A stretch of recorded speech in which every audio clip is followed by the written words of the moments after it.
Территория Зеленого Луга, видно город Якутск.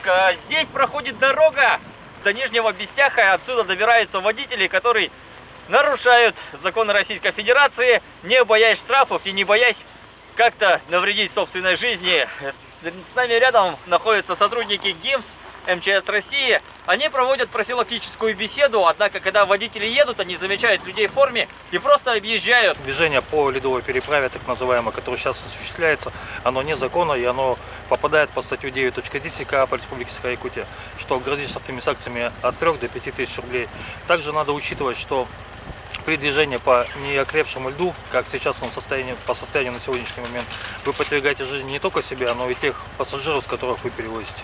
На сегодняшний момент идут активные профилактические мероприятия, совместные выезды. Установлен пост в районе Нижнего Бестяха, который мониторит обстановку, смотрит за количеством машин.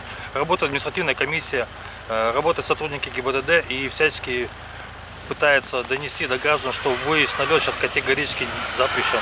Мы только можем предостеречь, сказать, что подставить на путь истинный человек людей, чтобы, не дай бог, не лезли, потому что все равно, не было охоты перебраться через реку, чем быстрее, тем лучше. Вы продвигаете себе опасности. Выезд предупреждаем, что выезд на лед запрещен. Старается административным штрафом 9-10. Мы вам листовочку дали, предотвратили выезд на лед. Предупреждаем, что выезд на лед запрещен здесь,